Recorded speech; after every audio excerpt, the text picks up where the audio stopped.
Om Namo Bhagavate Vasudevaya.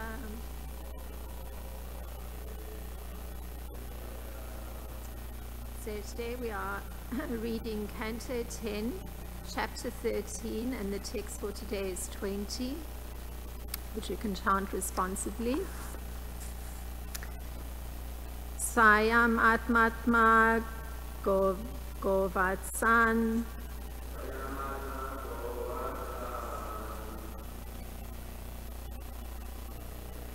The second word is not spelled correctly.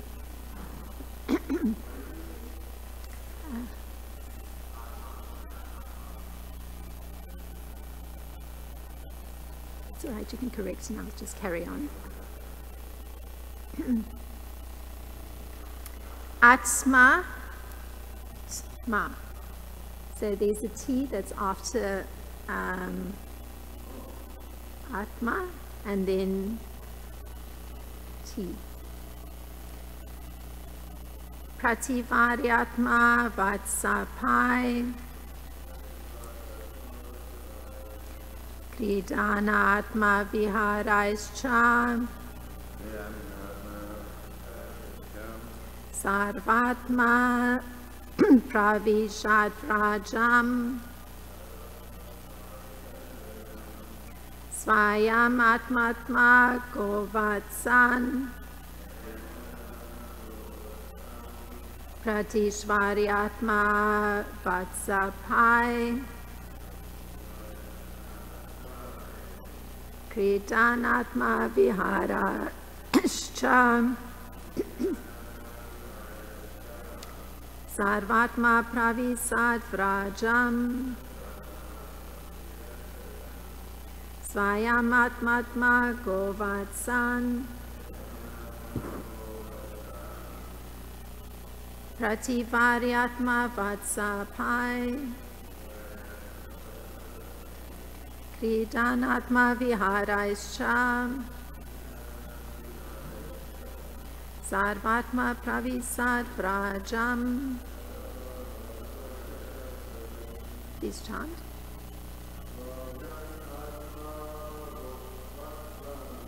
Swayam Atmatma Govatsan. Pravivaryatma Vatsapai. Kridanatma Viharaischa. Sarvatma Pravasad Vrajan.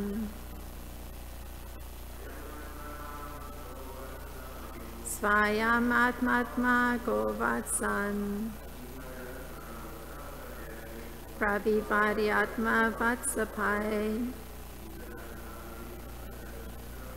Kridanatma Viharaischa. Sarvatma Pravisad Vrajam. Swayam Atmatma Govatsan. Pravivaryatma Vatsapai. Kridanatma Viharaischa. Sarvatma Pravisad Vrajan. Okay, the word for word. Swayam Atma. Krishna, who is personally the Supreme Soul, the Super Soul.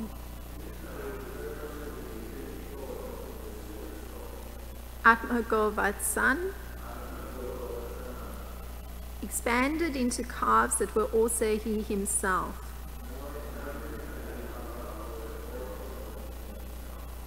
Prativarya Atma Vatsapai. Again, he himself was represented as the cowherd boys, controlling and commanding the calves. Kridan, thus himself constituting everything,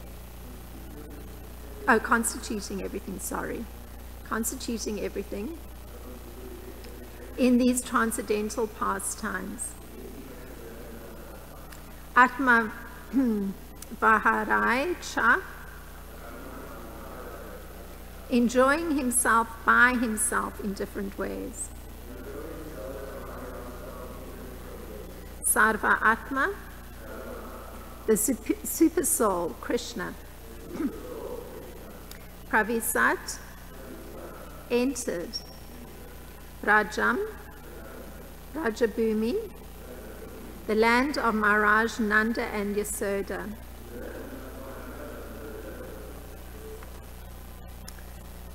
Translation.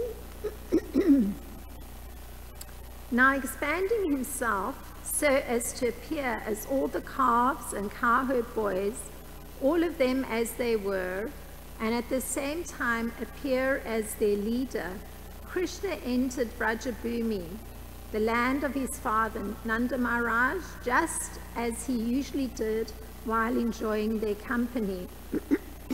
Purport by Srila Prabhupada. Krishna usually stayed in the forest and pasturing ground, taking care of the calves and cows with his associates, the cowherd boys. Now that the original group had been taken away by Brahma, Krishna himself assumed the forms of every member of the group without anyone's knowledge, even the knowledge of Baladev, and continued the usual program. He was ordering his friends to do this and that, and he was controlling the calves and going into the forest to search for them when they went astray, allured by new grass. But these calves and boys were he himself. This was Krishna's inconceivable potency, as explained by Srila Jiva Goswami. Radha Krishna Pranayam Vikrir Vladini Shaktir Asmat. Radha and Krishna are the same Krishna. By expanding his pleasure potency, becomes Radharani. The same pleasure potency, Ananda Chinmaya Rasa, was expanded by Krishna when he himself became all the calves and boys and enjoyed transcendental bliss in Vrajabhumi. This was done by the Yoga Maya potency and was inconceivable to persons under the potency of Mahamaya.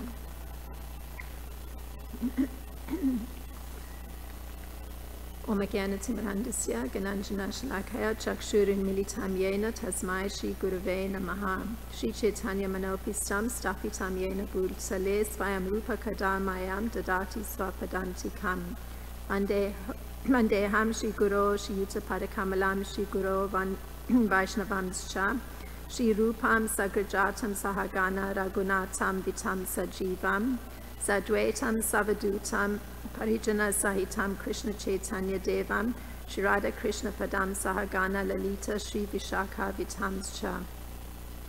Hey Krishna Karuna Sindhu Dina Bandho Jagat Pate Gopesha Gopika Kanta Radha Kanta Namostute.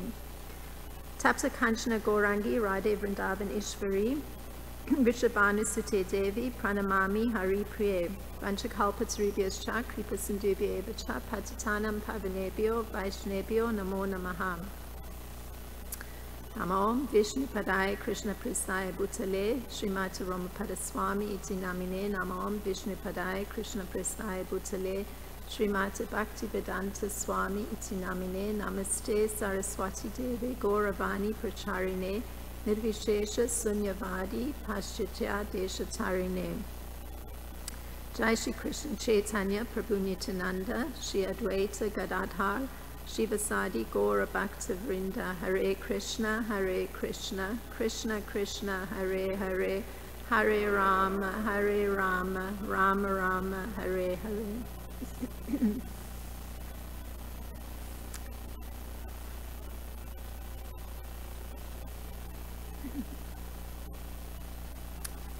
From the purport, we see that Srila Prabhupada gives the reason for Krishna having assumed the form of every member of the group, meaning that group was comprised of the calves, the cows, and the cowherd boys. So every member of the original group had been taken away by Brahma. And Srila Prabhupada says that Krishna himself assumed the form of every member of the group without anyone's knowledge, even the knowledge of Baladev, and continued his usual program. I was smiling when I saw the Srila Prabhupada use the term usual program, and you know, it's so interesting because the same terminology is used by Srila Vishwanath Chakravarti Thakur. He also uses the word program. So Srila Vishwanath Chakravarti Thakur, he says that there are actually 5 verses. That means this verse and leading up to text 25. All of those verses are ones which describe how Krishna continued his usual program. So we get a description. So that program, being one of his enjoying pastimes in the morning, noon and evening, in the village exactly as before. So the first verse of these 5 verses, which is the one that we're looking at today, he's described, or there's a description of how he continued his usual program. And here it is: the all-knowing Lord then employed his spiritual energy to expand himself into the exact forms of each one of the missing calves and boys. Krishna miraculously appeared with all their attributes, including their individual moods, mannerisms, their dress, ornaments, and carrying sticks. So it's precise. The arrangement of the ornaments is exact. The internal mood of the particular personality was exact. And then Krishna proceeded, playing his sweet flute. He gradually proceeded home to Vrindavan. So there's this huge change that's just taken place. All the original cowherd boys, calves and calves are no longer there, and Krishna replaces them. So, and he proceeds with the whole retinue back to Vrindavan.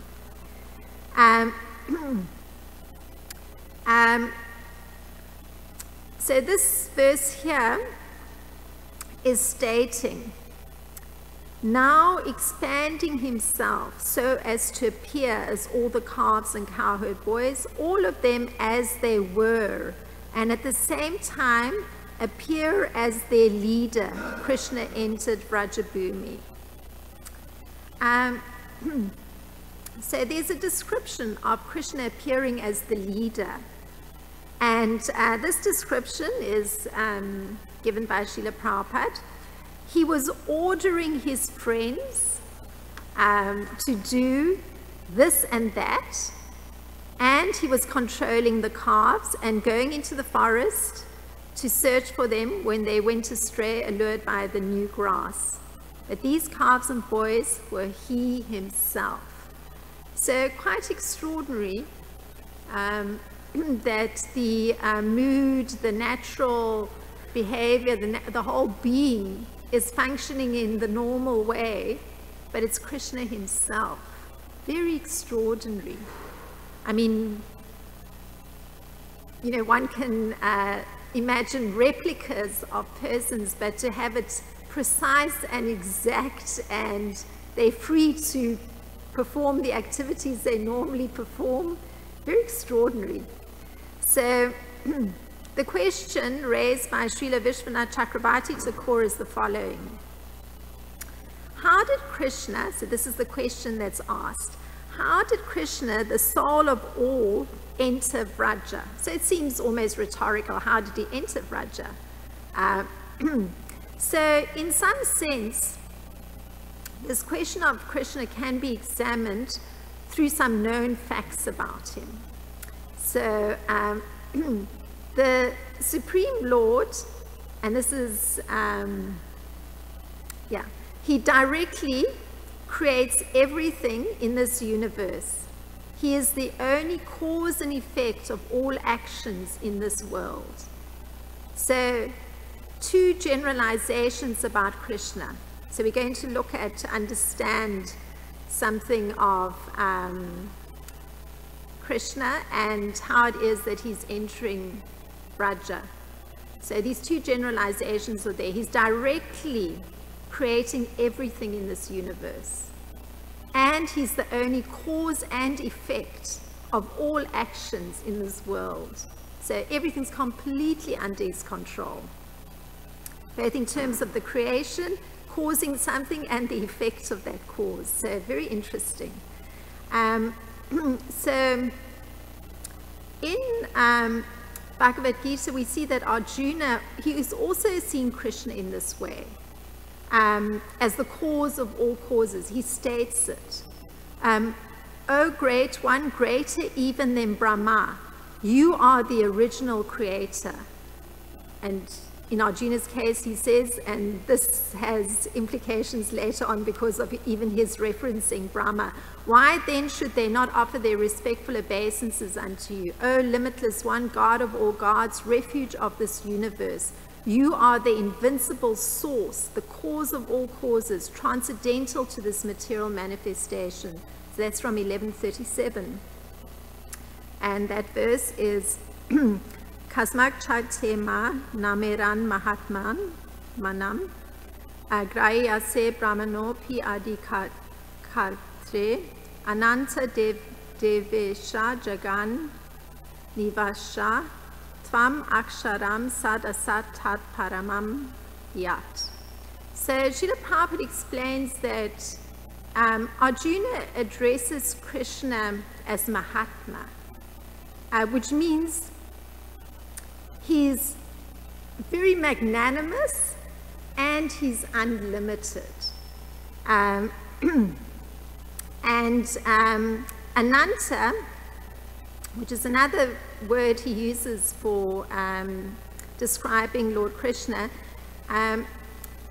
it indicates that there's nothing which is not covered by the influence of the energy of the Supreme Lord. And he also uses the word Devesha, which means that he's a controller of all the demigods and is above them all. And he is in fact the shelter of the whole universe. So everything's encapsulated in this understanding of Arjuna, and it has implications for this understanding one can have just visualizing Krishna with a whole retinue of calves, cows, and cowherd boys that are replicas of those originals, but considering that he's the one who's creating, he's the cause of everything, so even the cause of the originals having been removed, that was orchestrated by Krishna. And the fact that he's able to perfectly replicate those originals, then proceeding into Vrajabhumi, that whole understanding just comes from understanding that particularly these two generalizations about Krishna, which come from Srila Kavi Karnapura, the Supreme Lord directly creates everything in this universe. He's the only cause and effect of all actions in this world. Then it makes it quite understandable that this is possible for him to do. Now, these generalizations that have been made by Srila Kavi Karnapurna are borne out, Krishna being the cause and effect of all. He entered, so answering the question that was raised by Srila Vishwanath Chakravarti Thakur, how did Krishna, the soul of all souls, enter Vraja? He entered as Swayam Atma. So Krishna, who's personally the supreme soul, the super soul.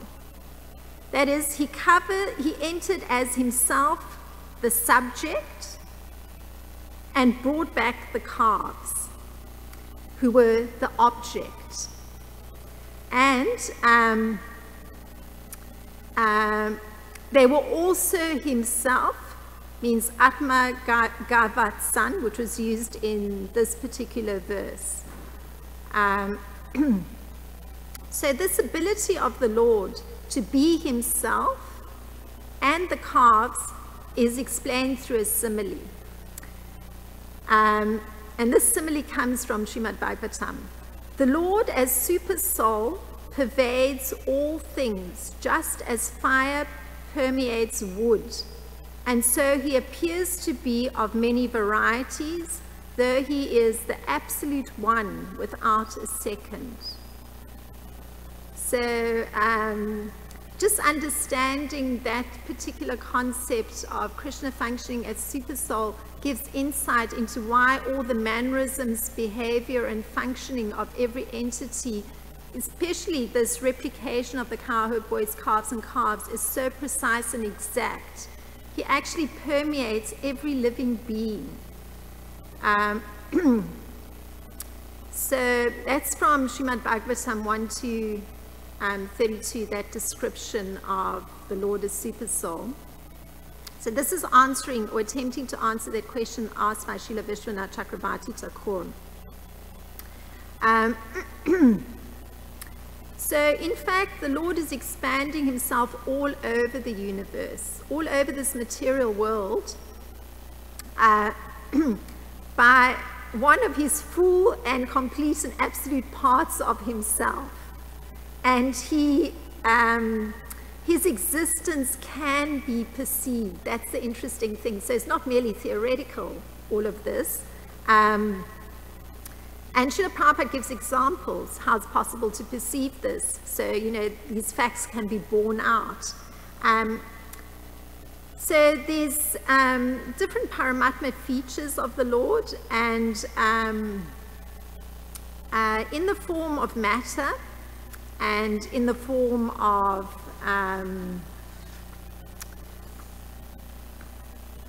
protons, neutrons, etc. So actually he's perceptible. I mean, these are microscopic, what would one say, elements. And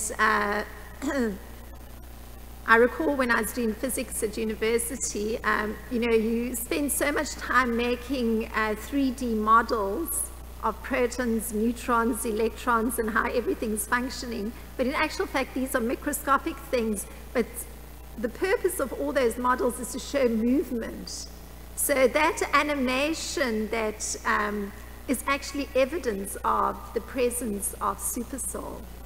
So naturally, from a theistic point of view, it then makes it perfectly understandable. From an atheistic point of view, I don't have perfect recall of physics because it was not my favorite topic or subject matter, but at least movement was attributed to charges. So something had a particular charge and it had a magnetic attraction to something else. So it was all you know, usage of words and indicating energy, but again, there's not the understanding of what the source of the energy is. It's just energy is there and it's interacting. So in fact, it's matter, and Srila Prabhupada says even antimatter has this effect of Paramatma, this Paramatma feature of the Lord. So antimatter, it's a form of matter in which the constituent parts are in reverse of that's present in our universe.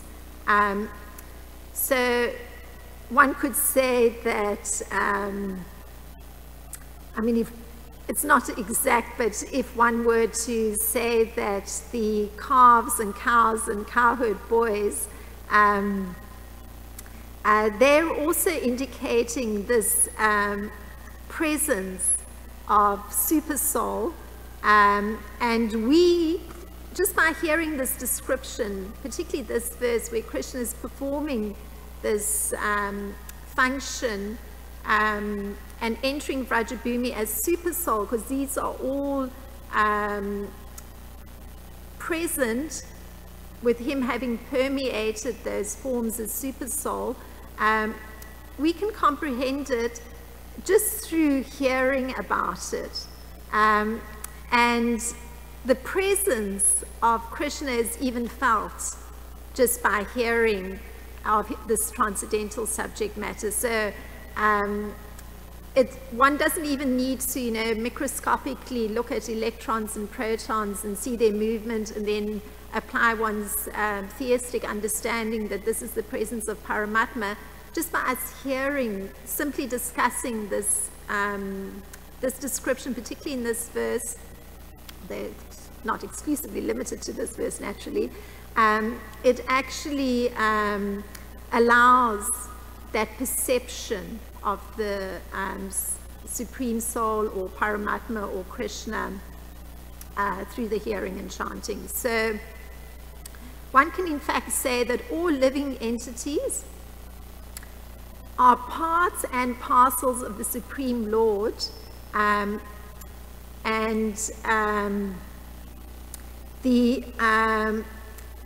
the living entities appear to be separated, and they're sort of strewn about this material world. Like sometimes there's statistics given on, what population density is in particular countries, and just looking at it as, living entities being strewn over the world. Then in order to, just keep the focus on the fact that it's not, a random throw, or these electrons and protons aren't, randomly, just being caught up in some charges or repulsions, one understands that actually the Lord is accompanying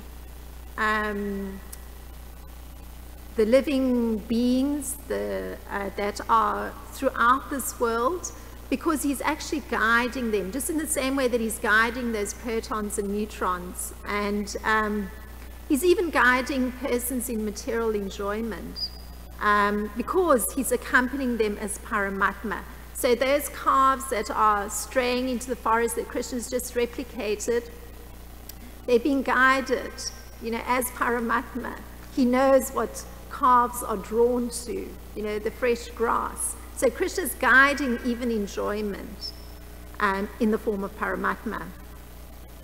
And there's, again, drawing from Srimad Bhagavatam in the first canto, in the second chapter, the 31st verse, there's this description. After creating the material substance, the Lord expands himself and enters into it. And although he is within the material modes of nature and appears to be one of the created beings, he's always fully enlightened in his transcendental position. So still that separateness, that he's still existing there despite all these expansions. So hence he's entering Vraja as Krishna, and here are these replicas that are super soul guiding all of them as super soul, almost manifest in the form of calves and cows and cowherd boys. An example is given by Krishna in his own words, "I'm the super soul, O Arjuna." So he states it directly. So that transcendental position of Krishna's is such that Krishna expands himself to become all the boys and calves through his transcendental potency. Even in material objects he does this. So it's not the material energy which is the cause of creation, but rather the total material energy. It begins from a certain spot, and that's Lord Vishnu. And it's Lord Vishnu who's expanding into the creation, the Mahatattva, and then when Mahavishnu enters into the universe, or the universes that have manifested, he then manifests himself as super soul. So there's we know what the source of animation is.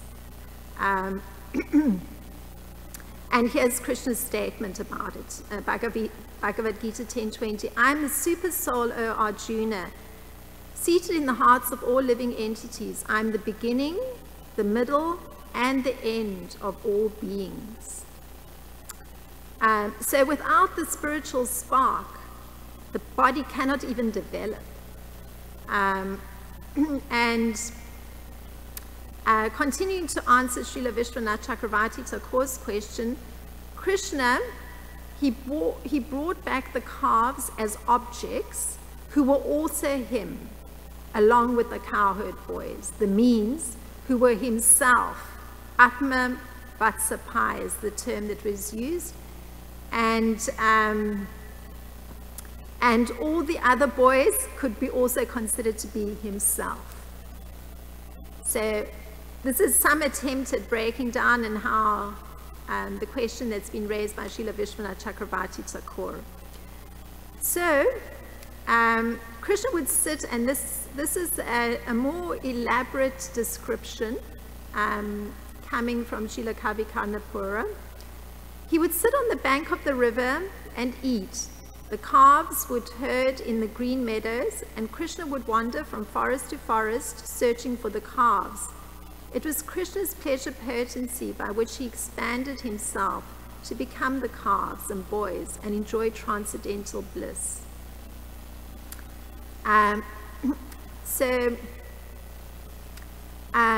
Prabhupada states in the last sentence of the purport that the Yogamaya potency is inconceivable to persons who are under the potency of Mahamaya, so the illusory energy. So just as Arjuna is calling for one to bow down to the Supreme Lord, so too we find, and I'm including this because it has relevance to what's coming up, Brahma, when he was addressing Narada, he said, and this is Brahma talking, having this kind of understanding too. So he's talking to Narada, who had raised a question about the identity of Lord Brahma. And so Lord Brahma is responding. So he says, whatever you have spoken about me is not false, because unless and until one is aware of the personality of Godhead, who's the ultimate truth beyond me, one is sure to be illusioned by observing my powerful activities. So Brahma is reflecting on himself, and he's reflecting how even everybody else could be illusioned, thinking that he's the greatest because of his extraordinary activities of creation. But that until one becomes aware of the presence of the Supreme Personality of Godhead, one might think Brahma is the greatest, he himself is the greatest. And this is him talking to Narada. So, as Srila Prabhupada puts it, the Supreme Lord is always the Supreme Lord. And no living being can claim to be one with the Supreme Lord. It's just not possible. Lord Krishna has a different identity in all circumstances, and any living being can never be equal to him. And this is one circumstance where we see how Krishna took on different identities very graphically by his own volition. So he expands himself by innumerable forms, and such expansions are made possible by his various energies. So these are all mystical energies. His energies are many. The word is used that one doesn't find in common usage, multifarious, numerous energies. And his internal energy is superior, while his external energy is considered inferior. So the expansion which takes place by the internal energy, those expansions are considered to be superior forms.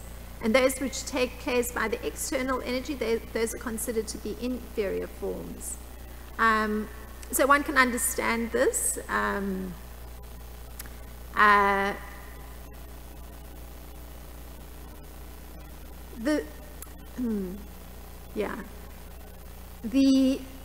The fact that the cowherd boys, the calves and the cows were expansions of Krishna, that they can be considered to be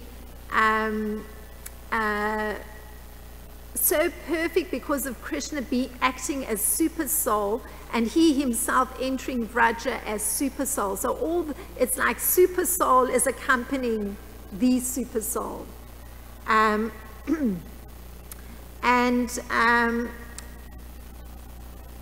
In our particular case, because I pointed to how one can get to have this factual perception of the presence of super soul even by just hearing about Krishna. In our particular case, there's a necessity to try and change the quality of the influence that's acting upon us. So hence we are attempting to cultivate spiritual energy. So hence that necessity to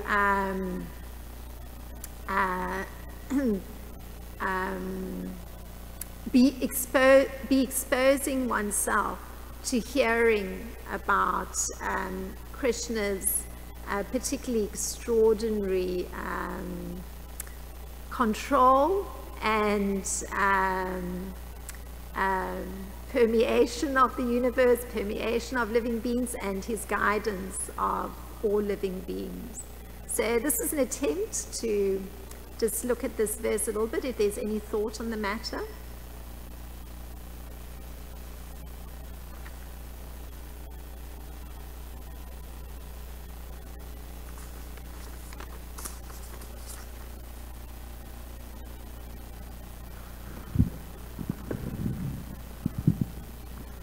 Hare Krishna. Thank you for the very thorough class. I was thinking, when you were speaking about Krishna's action as the super soul in this verse and in this pastime, I was wondering that in Vraja, how active is this principle? Obviously in this pastime it's very active and we hear that actually many forms of Vasudeva manifested as each cowherd boy. That's the way Krishna, because Vasudeva is the super soul in the material worlds, or he expands, Baladev expands as the different Vishnus and like that. And actually many of those forms came and manifested as each individual cowherd boy, and that's what's revealed to Brahma later. But then I was wondering how prevalent is this action actually in Vraj, and how active is Krishna's ability as super soul for the Vrajvasis? Because we hear that Krishna is Sarvagya, he's all-knowing, but then one of the most prevalent moods, or I guess mood isn't the right word, but the most prevalent symptoms or characteristics, attributes of Krishna is that he's Mugdata, that he doesn't know that he is God while he's in Vraj. So it just brought this question to mind, that how often is he acting as super soul for the Vrajvasis? I was wondering if you have any insight.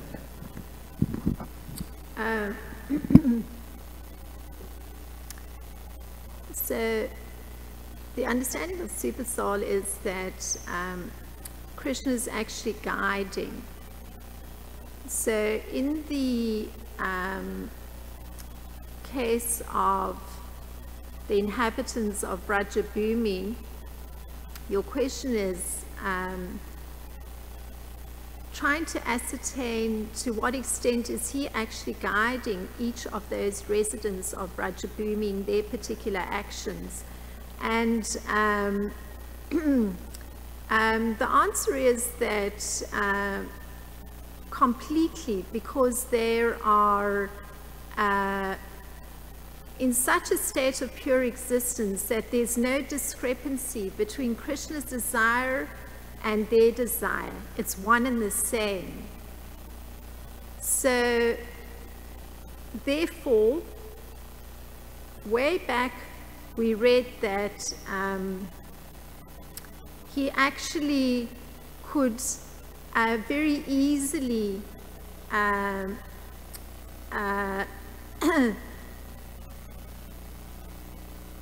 sit in the whirl of the lotus, and each and every cowherd boy had the understanding that he was having a personal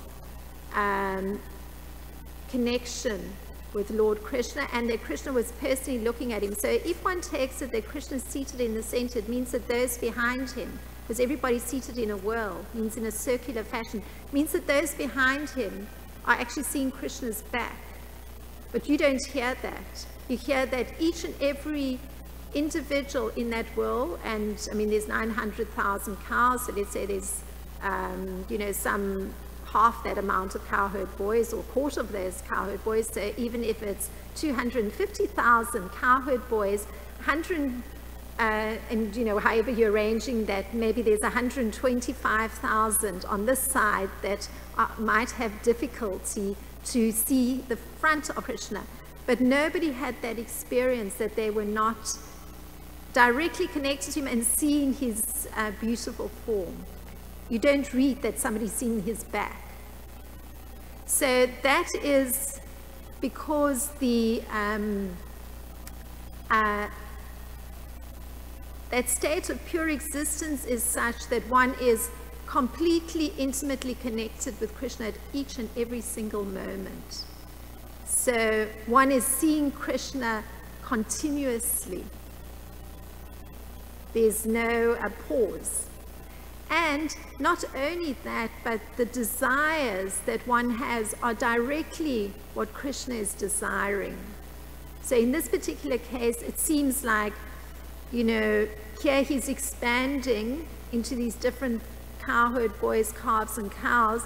So, and he's replicating the originals. In actual fact, those originals are completely in tune with him. So that's why he has the perfect understanding of where they would where an ornament would have been worn, which particular stick would be placed in which particular position, what their particular mood is. There's no separation. And yet they're individuals, because Krishna eternally remains, transcendently whole and perfect, a perfect, complete being. But every individual entity generally is being guided by him, even in their material enjoyment. But here you have beings that are one with his desire. Yeah, so that's an attempt to explain. Thank you. For the question.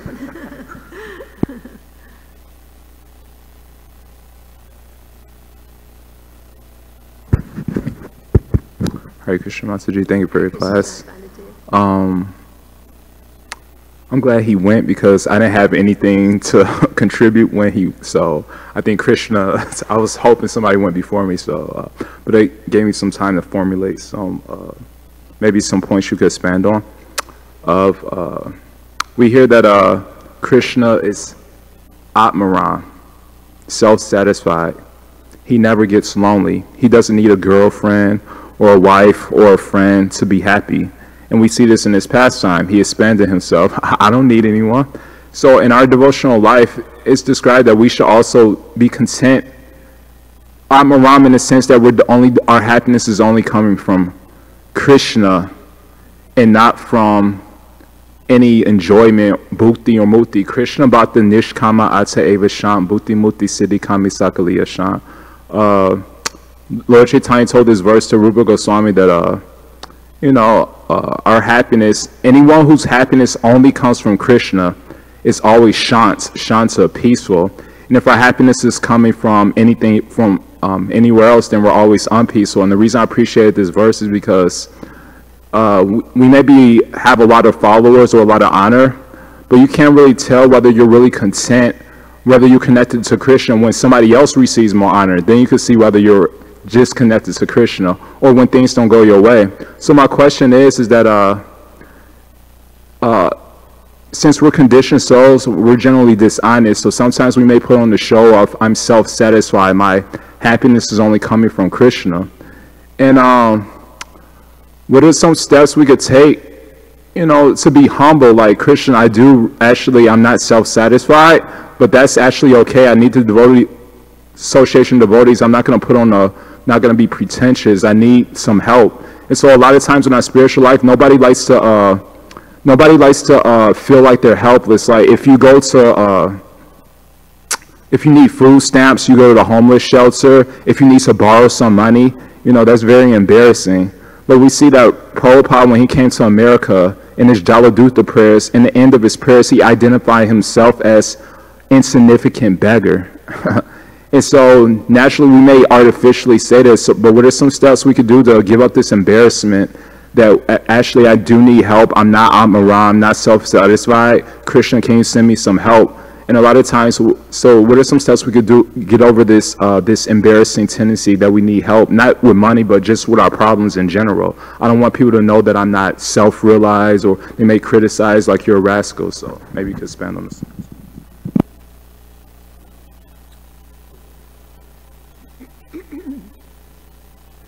Well, a position of helplessness is a commendable position because it's factual.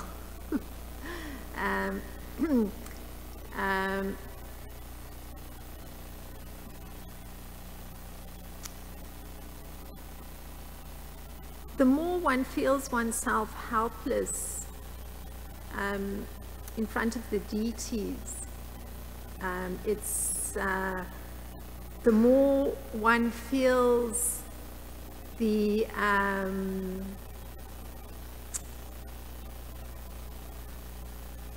horror of existence in the material world. One's more aware of all the terrible blockages that exist in the mind, all the learned patterns. One is aware of all the desires that you know, are just below the surface, and it's all in one form, and somehow one has to at the same time try to elevate one's consciousness. So the only shelter for trying to elevate one's consciousness is Krishna and the devotees. So if one actually is genuinely thinking, I need help, it's a huge step forward in having access to functioning on a spiritual plane and under the protection of Krishna, and not being subject to one's way of being according to the tendencies in the mind and the learned patterns in the mind. So it's a highly commendable position to acknowledge that, you know, to move forward, to step away from all these shackles of the mind. One wants the help of Krishna. One knows that this is he's the supreme shelter. So choosing to look to Krishna, choosing to look to his devotees that way is a huge step for breaking free of all these very uncomfortable, very painful patterns that bind one. So looking at it from a practical point of view, it's more difficult to see oneself helpless in the face of devotees. It's easier in front of one's spiritual master, because one is aware that here is a very extraordinary being that is giving shelter to one. So it's natural, just in the presence of the spiritual master, one feels helpless. It's natural because one sees how small and paltry one is, lacking in the magnanimity of the spiritual master, lacking in the kindness that's coming from the spiritual master. Just being in his presence, it's easy to feel helpless. Now, in terms of other devotees, perhaps how one's viewing other devotees gets colored by all those patterns in one's mind, and that's a danger. But if one constantly remembers that these are persons who are on the path of self-realization, and they're actually are dedicating their lives to try and serve Krishna and those persons, well, all of humanity, because that's the role of a Vaishnava, one naturally is going to always feel some respect, and maybe one doesn't feel helpless in front of them, but one pauses whatever is there in the mind. One puts a brake on that. So just putting a brake on that, one may not be able to feel helpless in front of devotees, but putting a brake on the mind puts one in the correct space to be able to receive assistance. So, so just remembering that it doesn't matter what level a devotee is on, it's irrelevant. It all has to do with, this is a being who's there ready to make whatever sacrifice to serve humanity at large, to serve the Supreme Lord, serve the spiritual master. It's a very, it requires so much strength and dedication and determination to proceed on this path. So just remembering that these are persons who've actually taken those steps and are proceeding on that path, it will allow you to then have the right mood to receive help. So it doesn't even have to be stated what it is one needs. The beauty of devotees is because they're carrying Krishna within their hearts and cultivating a service mood, they're very attuned always to what it is that another individual may need. Very attuned. One never has to go through any embarrassing statement. I mean, one is often embarrassed because one's spiritual master sees right into one's heart, and whatever is amiss is stated and it's taken care of, and one can feel extremely embarrassed by whatever it is that got exposed. In the case of devotees, you don't have to verbally embarrass yourself, but the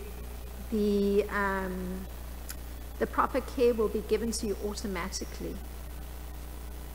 It's a thought, some thoughts. Thank you.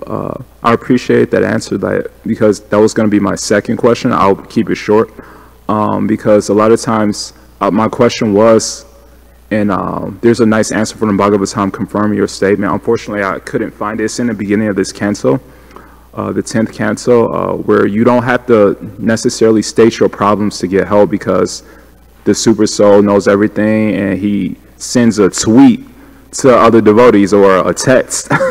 They need help, so he's the original, tweeter, if you could argue, or texter. And there's a verse from the Bhagavatam in this canto. I tried to look for it before you finish your answer. It basically says that 3 types of people benefit from the Bhagavatam.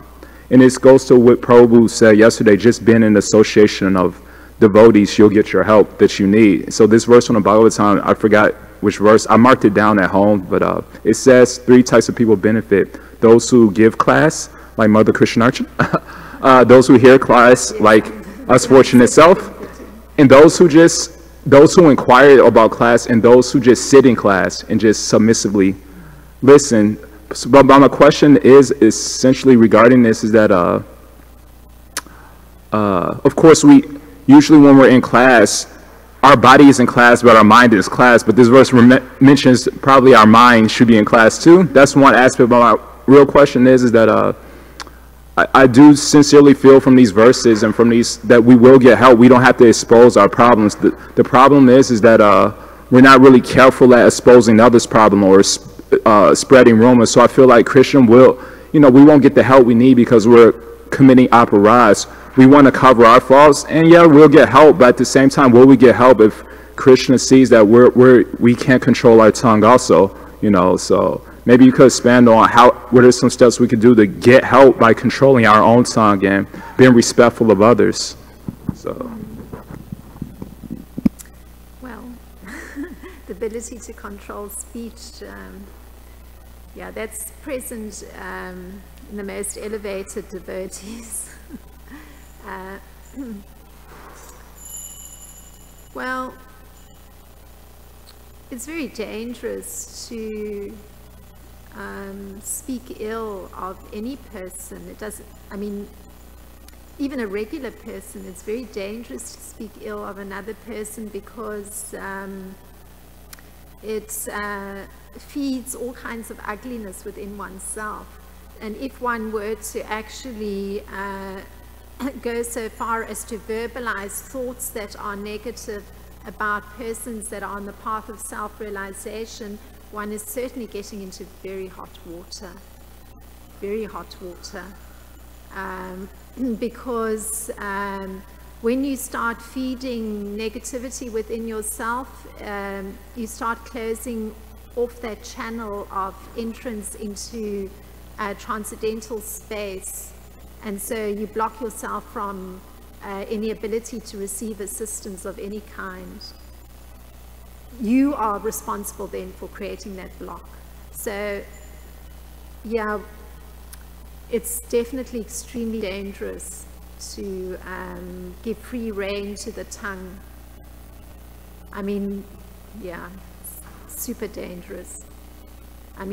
If one can't control it, best to remove oneself from a room, like physically take oneself away from a situation if one is knows that there's that difficulty, because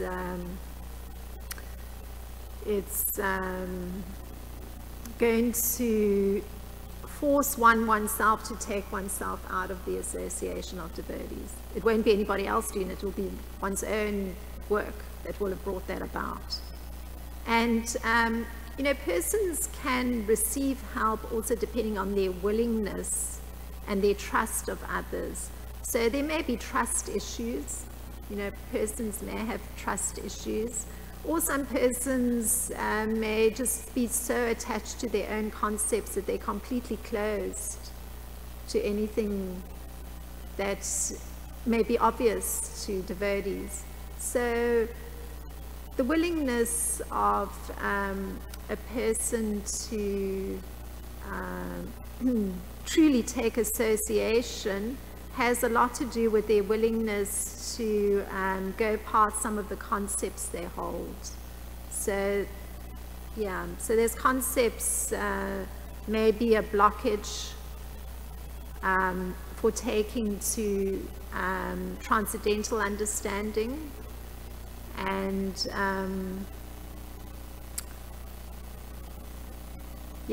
that's an aside. The main thing was the control of the tongue.